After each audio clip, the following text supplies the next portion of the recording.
Api menjilat langit malam. Bau daging terbakar bercampur dengan aroma besi darah. Desa kecil itu lenyap dalam bara, hanya menyisakan jeritan terakhir manusia yang sudah kehilangan harapan. Di tengah kobaran api, seorang bayi menangis pelan, suara yang nyaris tenggelam oleh ledakan dan tembakan. Tangisnya bukan tangis biasa, ada nada ganjil di dalamnya, seperti suara yang tidak seharusnya keluar dari makhluk polos. Dokter, Marek berdiri di atas puing-puing rumah yang masih menyala, matanya dingin menatap bayi itu. Menarik, gumamnya. Di tengah neraka, kau tetap hidup. Ia mengangkat bayi yang tubuhnya dilumuri abu dan darah, matanya yang kecil menatap Marek tanpa rasa takut. Seolah tahu bahwa dunia sudah terlalu gelap untuk mengenal kata kasih. Di detik itu, Marek tahu, ia telah menemukan bahan sempurna untuk eksperimen yang selama ini ia impikan, menciptakan manusia tanpa emosi. Bayi itu dibawa ke fasilitas bawah tanah militer rahasia, dikenal sebagai unit nadir. Di sana, jeritan adalah musik sehari-hari, dan kematian hanyalah rutinitas. Para ilmuwan menyebut proyek ini, Genesis Hitam, menciptakan generasi baru manusia yang tidak mengenal belas kasih. Bayi-bayi yatim piatu dari daerah perang dikumpulkan, diberi kode, bukan nama. Tapi Marek memberi bayi itu nama khusus, Ryan, yang dalam bahasa kuno berarti, gerbang surga, nama yang ironis bagi anak dari neraka. Hari-hari Ryan pertama di unit nadir bukanlah masa bayi biasa. Tidak ada dekapan, tidak ada lagu Nina Bobo. Tubuh kecilnya disambungkan dengan kabel dan tabung, dipompa dengan serum dingin yang menghapus tangisan. Para perawat mesin mencatat bahwa denyut jantungnya berbeda dari bayi lain, tenang, terlalu tenang. Ketika jarum menusuk kulitnya, ia hanya menatap kosong, seolah rasa sakit hanyalah kebisingan yang bisa diabaikan. Marek memperhatikannya dari balik kaca laboratorium tebal. Kau akan jadi pelindung dunia baru, bisiknya, dunia tanpa kelemahan manusia. Di balik senyumannya yang dingin, tersimpan ambisi gila yang lebih kelam dari api yang melahap desa Ryan. Ia bukan sekadar ilmuwan, ia adalah dewa kecil yang sedang menciptakan ciptaannya sendiri, dengan darah dan logam sebagai bahan dasar. Tahun-tahun awal Ryan berjalan dalam kabut eksperimen. Otot-ototnya diperkuat, sistem sarafnya dimodifikasi, otaknya dirangsang dengan sinyal listrik untuk menekan reaksi emosional. Setiap hari ia menatap wajah-wajah ilmuwan tanpa ekspresi, seakan sudah mengerti bahwa hidup hanyalah perintah untuk bertahan. Anak-anak lain menangis, menjerit, memberontak, tapi tidak Ryan. Ia hanya diam, menatap kosong ke dinding baja, seperti bayi yang sudah paham arti kematian sebelum mengenal kehidupan. Suatu malam, listrik padam di fasilitas itu. Para penjaga sibuk menyalakan sistem cadangan. Di ruang isolasi, Ryan duduk di lantai dingin dengan mata terbuka. Dalam kegelapan, ia melihat bayangan api dari masa lalu, mendengar jeritan samar yang tak pernah benar-benar hilang. Ia tidak tahu bahwa itu adalah ingatan, fragmen dari desa yang terbakar. Untuk pertama kalinya, sebutir air mata mengalir di pipinya. Tapi sebelum menetes, cairan logam dari injeksi serum mengeras di kulitnya, membekukan air mata itu menjadi kristal perak. Keesokan harinya, dokter, Marek melihat bekas itu di wajah Ryan dan tersenyum puas. Lihatlah, bahkan tangisnya pun sudah menjadi senjata, ujarnya. Dalam hati kecilnya, Ryan yang belum mengerti arti kata diri, menatap kosong ke arah kaca laboratorium. Dunia di balik kaca itulah penjaranya, dan dari sanalah kelak, mesin pembunuh paling sempurna akan lahir. Waktu berjalan tanpa makna di dalam fasilitas itu. Tahun demi tahun berlalu, dan Ryan kini tumbuh menjadi bocah berusia 6 tahun, tanpa pernah mengenal pelukan, tanpa tahu apa itu tawa. Dinding logam dan lampu, dingin menjadi teman hari-harinya. Setiap pagi, suara sirene pelatihan membangunkannya, diikuti derap sepatu para instruktur yang menggelegar seperti petir di ruang sempit. Di situ, setiap anak bukan lagi manusia, melainkan proyek, dan kegagalan berarti kematian. Letnan Koro, pelatih kepala unit nadir, adalah pria yang tubuhnya penuh bekas luka dan suara seperti batu digerus baja. Ia berjalan menyusuri barisan anak-anak yang ketakutan. Satu persatu dipaksa berdiri tegak, memegang senjata yang lebih besar dari lengan mereka. Tapi hanya satu anak yang berdiri tanpa gemetar, tanpa mata berkedip, Ryan. Anak ini, gumam Koro dingin, tidak punya jiwa takut. Dari hari itu, Ryan menjadi murid kesayangannya sekaligus eksperimen utama. Pelatihan dimulai dari hal yang dianggap mustahil untuk anak seusianya, bela diri brutal, pembunuhan diam-diam, dan pengendalian emosi di bawah siksaan. Anak-anak lain menangis, menjerit, memohon ampunan. Ryan hanya diam. Saat cambuk menghantam punggungnya, kulitnya robek, darah menetes, tapi matanya tetap kosong seperti cermin tanpa bayangan. Ia tidak pernah menangis, bukan karena berani, tapi karena ia tidak tahu caranya. Tangisan adalah bahasa yang tidak pernah diajarkan di tempat itu.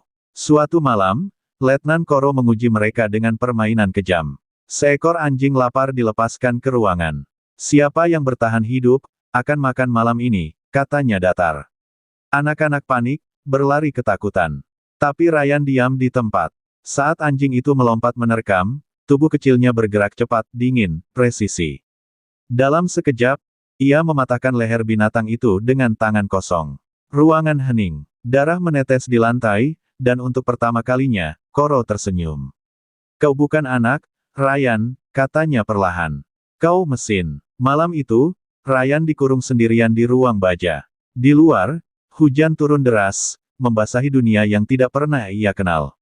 Ia menatap jendela kecil berjeruji, memperhatikan air yang mengalir di kaca. Sesuatu bergetar dalam dadanya, perasaan yang ia tak mengerti.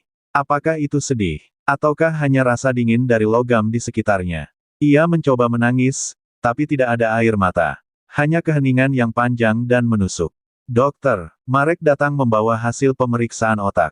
Sempurna, katanya puas. Chip penekan emosi bekerja dengan baik. Tidak ada empati, tidak ada rasa takut. Ryan telah mencapai tahap pertama evolusi. Ia menatap bocah itu seperti seorang seniman memandangi lukisan terindahnya.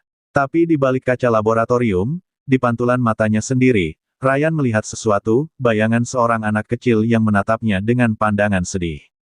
Bayangan yang tidak seharusnya ada. Hari-hari berikutnya, Ryan dikirim ke sesi pelatihan senjata api. Setiap tembakan yang ia lepaskan selalu tepat di jantung target. Tidak pernah meleset. Letnan Koro menyebutnya, anak tanpa hati. Di mata para ilmuwan, ia adalah keajaiban. Tapi di dalam dirinya, sesuatu mulai bergetar, sesuatu yang bahkan chip penekan emosi tak sepenuhnya bisa bungkam, sebuah pertanyaan samar yang tumbuh perlahan di kepalanya, kenapa aku harus membunuh? Malam itu, saat semua lampu laboratorium padam, Ryan kembali memandangi jendela baja itu. Di balik refleksi kaca, bayangan dirinya perlahan berubah. Ia tidak lagi melihat anak 6 tahun, tapi sosok lain, gelap, dingin, bermata tajam, seperti hantu yang lahir dari dalam tubuhnya sendiri. Ia menatapnya lama, sebelum akhirnya berbisik untuk pertama kali dalam hidupnya, suara yang hampir tak terdengar. Lebih besar dari, kalau aku bukan manusia, lalu apa aku sebenarnya? Pagi itu, udara di fasilitas unit nadir lebih dingin dari biasanya. Semua anak berdiri berjajar di tengah aula baja, tubuh gemetar bukan karena suhu, tapi karena perintah yang baru diumumkan. Letnan Koro berdiri di depan mereka, tangannya menggenggam pistol. Hari ini, katanya datar, kalian akan belajar arti loyalitas. Kalimat itu menggantung di udara seperti pisau yang belum dijatuhkan. Dua penjaga menyeret seorang pria berpakaian seragam tahanan masuk ke aula. Wajahnya lebam, darah menetes dari pelipisnya. Anak-anak berbisik pelan, ketakutan. Ini adalah pengkhianat, kata Koro tanpa ekspresi. Dia mencoba melarikan diri dari unit nadir. Tapi hari ini, salah satu dari kalian akan membuktikan kesetiaan dengan mengakhiri hidupnya. Sunyi. Tak seorang pun berani menatap mata pria itu. Sampai Koro menunjuk seseorang. Kau, Ryan. Ryan melangkah maju tanpa suara. Tangannya yang kecil menerima pistol hitam itu dari Koro. Beratnya terasa asing, dinginnya meresap sampai ke tulang. Ia menatap pria di hadapannya, napasnya berat, matanya penuh rasa takut. Dalam pandangan itu, Ryan melihat sesuatu yang aneh, bukan kebencian, bukan permohonan, tapi semacam kemanusiaan yang belum pernah ia temui. Lakukan, perintah Koro singkat. Jari Ryan menekan pelatuk, tapi jarinya berhenti setengah. Detik itu terasa panjang seperti sahabat. Ada getaran samar dalam dadanya, bukan karena ragu, tapi karena sesuatu yang belum pernah ia rasakan, gelisah. Di benaknya muncul pantulan wajah anak kecil di balik kaca laboratorium, bayangan dirinya sendiri, menangis diam-diam. Tapi sebelum ia sempat berpikir lebih jauh, Koro meraih tangannya dan menekan pelatuknya. Suara tembakan memecah keheningan. Tubuh pria itu jatuh ke lantai, darah mengalir membentuk genangan merah yang perlahan menjalar ke kaki Ryan. Ruangan sunyi. Anak-anak lain menunduk, beberapa menangis, beberapa memalingkan wajah. Tapi Ryan hanya berdiri, menatap tangannya yang masih menggenggam pistol, matanya kosong. Tidak ada air mata, tidak ada reaksi. Namun di dalam dadanya, ada sesuatu yang berubah, sesuatu yang tidak bisa dijelaskan oleh logika atau eksperimen. Malamnya, Ryan terbangun dari tidurnya. Keringat dingin membasahi tubuhnya. Ia bermimpi, mimpi yang terasa nyata. Dalam mimpinya, pria yang ditembaknya menatapnya kembali, tersenyum dengan wajah penuh darah, lalu berbisik, "Kau bukan mesin, Ryan. Kau hanya anak kecil yang mereka curi dari kehidupan." Ryan terbangun dengan napas terengah, memegang dadanya yang berdegup keras untuk pertama kalinya. Keesokan harinya, Dr. Marek mencatat peningkatan aktivitas pada sistem saraf emosional Ryan. "Menarik," katanya dengan nada puas. "Trauma pertama akan memperkuat adaptasi chip emosi. Ia akan belajar menekan rasa bersalah lebih cepat dari yang lain." Ryan hanya diam, duduk di kursi logam dengan tangan berlumuran darah kering. Tapi dalam diamnya, matanya menatap sesuatu yang tidak dilihat oleh siapapun, bayangan pria yang ia bunuh, berdiri di pojok ruangan, memandangnya tanpa suara.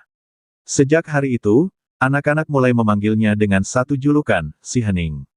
Karena setelah menembak pria itu, Ryan benar-benar tidak berbicara lagi.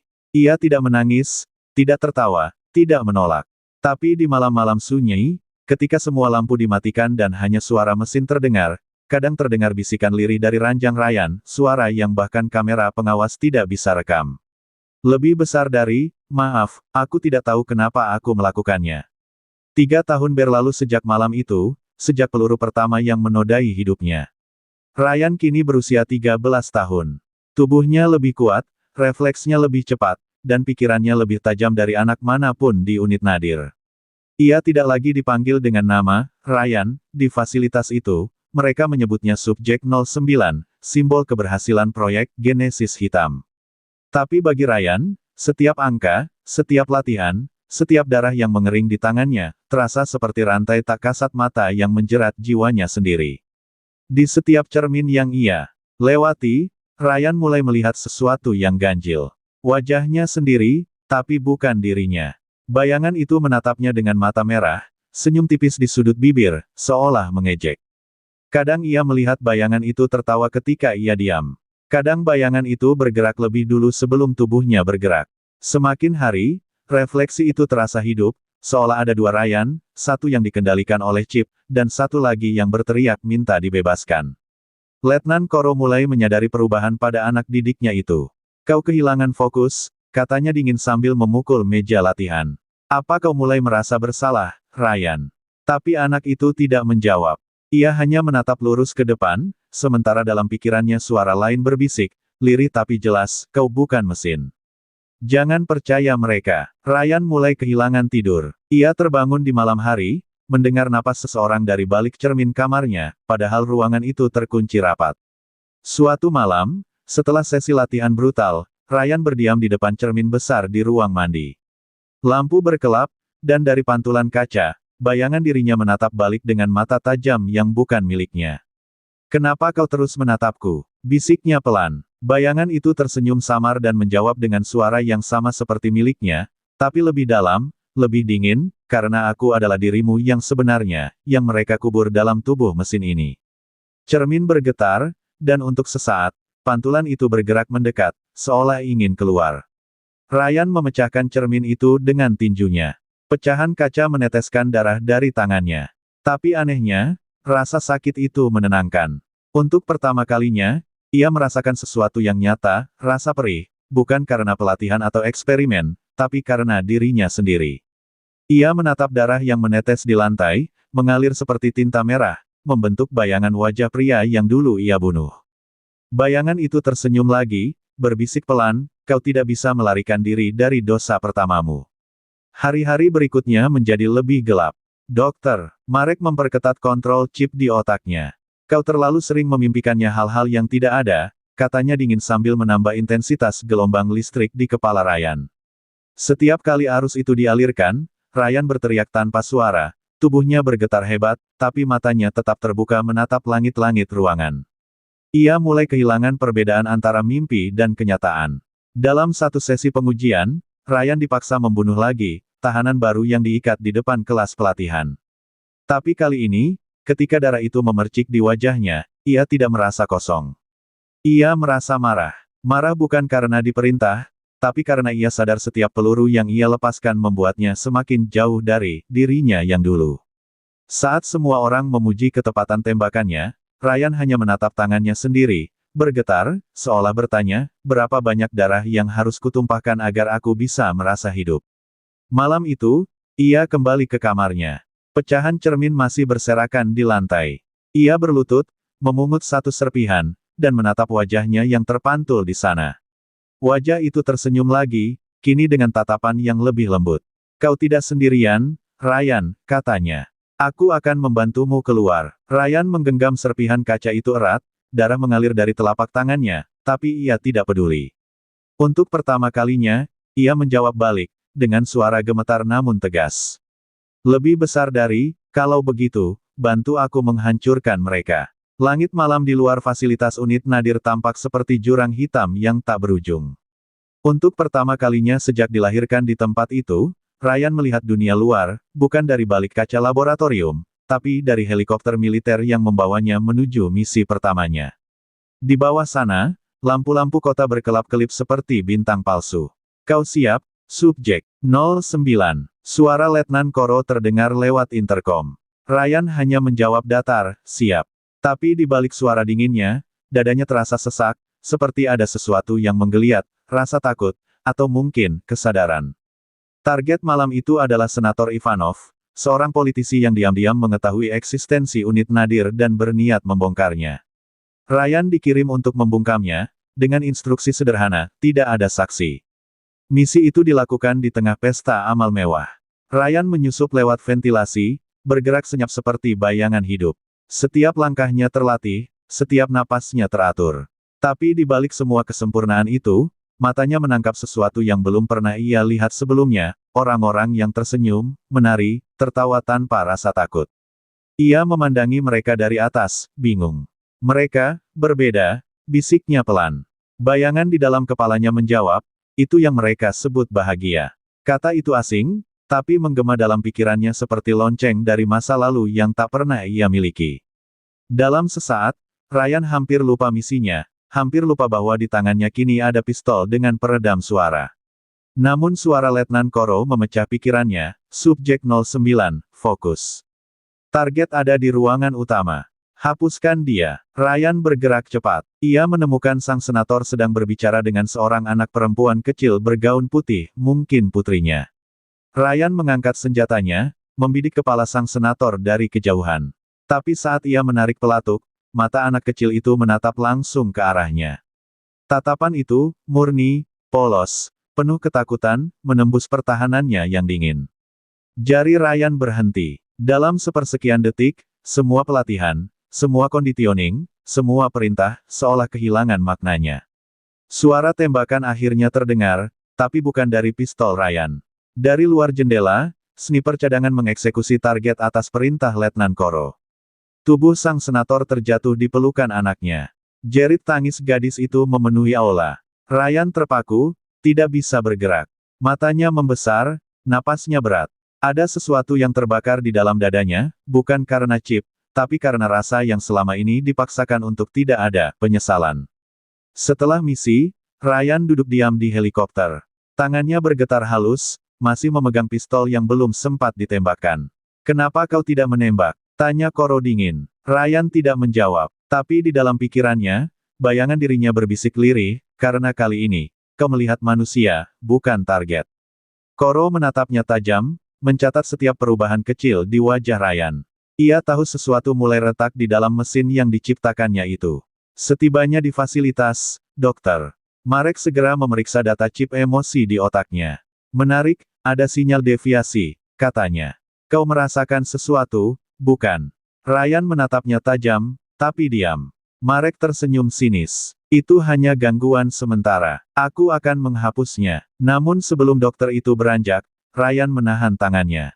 Jangan sentuh aku, suaranya rendah, berat, tapi penuh getaran manusiawi yang selama ini tidak ada. Sesuatu di mata Ryan berubah malam itu, bukan lagi kebekuan logam, tapi percikan api kecil yang belum sempat padam. Malamnya, Ryan duduk sendirian di selnya. Ia membuka tangan dan menemukan sehelai pita putih yang terjatuh di lapangan misi tadi, milik gadis kecil itu. Ia menggenggamnya erat, menatap kosong ke langit-langit. Bayangan di dalam cermin muncul lagi, menatapnya dengan senyum samar. Sekarang kau tahu, katanya. Dunia ini lebih dari darah dan perintah. Ryan menatap balik bayangan itu dan berbisik pelan. Lebih besar dari, kalau begitu, saatnya aku mencari tahu siapa aku sebenarnya. Sejak misi terakhir itu, Ryan tak lagi sama. Ia berhenti berbicara dalam sesi latihan, menatap kosong setiap target latihan yang dipasang di hadapannya. Namun jauh di dalam pikirannya, ada suara lain yang terus berbisik, kau tidak diciptakan untuk ini. Setiap malam, bisikan itu makin keras, seperti gema dari masa lalu yang berusaha menembus lapisan logam di kepalanya. Letnan Koro memandangnya dengan curiga, sementara Dr. Marek mulai menyebutnya anomali berbahaya. Mereka tidak tahu bahwa sesuatu di dalam diri Ryan perlahan hidup kembali, hatinya. Suatu malam, ketika fasilitas diliputi keheningan dan hanya suara mesin yang berputar, Ryan menyelinap keluar dari selnya. Ia mengikuti cahaya redup menuju ruangan yang selama ini tertutup rapat, ruang arsip genetik. Kartu identitas yang ia curi dari seorang penjaga membuka pintunya dengan suara bip pelan. Di dalam ruangan itu, ribuan file digital berisi sejarah kelahiran setiap subjek nadir tersimpan. Tapi hanya satu file yang membuat langkahnya terhenti, nama di layar itu, RAYAN 09 asal, Desa Lufana. Desa yang terbakar, tempat masa kecilnya dihapus dari dunia. Tangan Ryan bergetar saat membuka file itu. Gambar,